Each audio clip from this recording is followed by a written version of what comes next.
Hello friends, welcome to ട്വിന്നീസ് എയുടെ A story episode 1 എല്ലാവർക്കും സ്വാഗതം.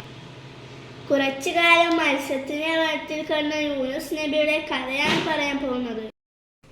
ഇറാഖിലെ നീനവ പട്ടണത്തിലാണ് യൂനുസ് അലൈഹിസ്സലാം ജീവിച്ചിരുന്നത്.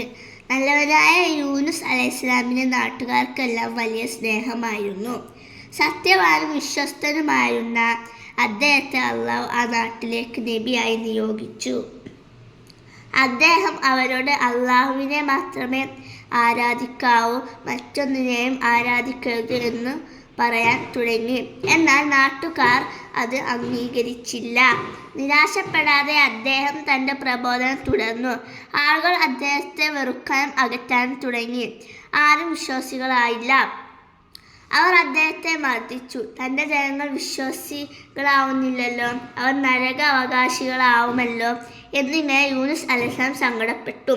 നിരാശനായ അദ്ദേഹം ഒടുവിൽ നാട് വിടാൻ തീരുമാനിച്ചു.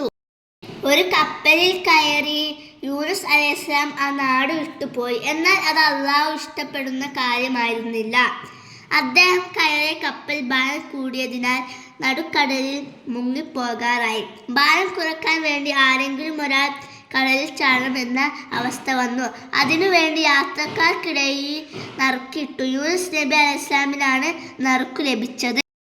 കടലിൽ അകപ്പെട്ട യൂനുസ് അലൈഹിസ്സലാമിനെ ഒരു കൂറ്റൻ മത്സ്യം വിഴുങ്ങി. അള്ളാഹുവിന്റെ അനുഗ്രഹത്താൽ അദ്ദേഹത്തിനൊന്നും പറ്റിയില്ല. യൂനുസ് നബി അലൈഹിസ്സലാം മത്സ്യത്തിൻ്റെ വയറ്റിൽ കിടന്ന അള്ളാഹുവിനോട് പ്രാർത്ഥിച്ചു. നീയല്ലാതെ ഒരു ആരാധ്യനുമില്ല, നീ പരിശുദ്ധനാകുന്നു, ഞാൻ അക്രമികളിൽ പെട്ടവനായിപ്പോയല്ലോ.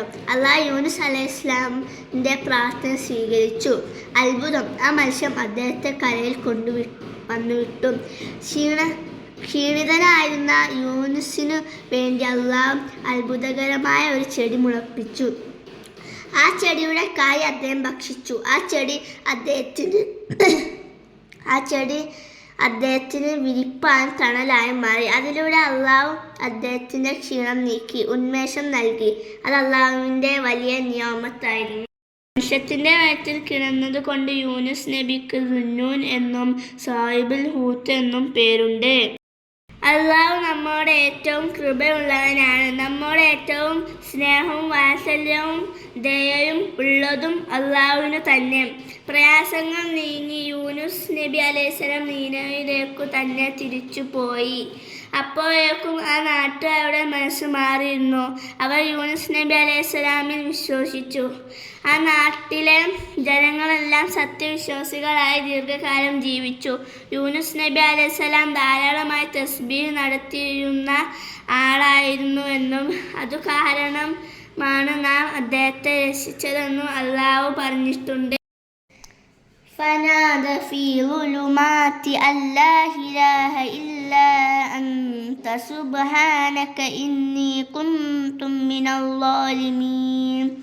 അപ്പോൾ ഇരുട്ടുകളിൽ നിന്ന് അദ്ദേഹം വിളിച്ചു, നാഥാ, നീയല്ലാതെ യാതൊരു ദൈവവുമില്ല, നീ എത്ര പരിശുദ്ധൻ. തീർച്ചയായും ഞാൻ അക്രമികളുടെ കൂട്ടത്തിൽ പെട്ടവനായിരിക്കുന്നു. നിങ്ങൾക്ക് ഞങ്ങളുടെ ഈ കഥ ഇഷ്ടപ്പെട്ടാൽ ലൈക്ക് ചെയ്യാനും ഷെയർ ചെയ്യാനും സബ്സ്ക്രൈബ് ചെയ്യാനും മറക്കരുത്. ബൈ.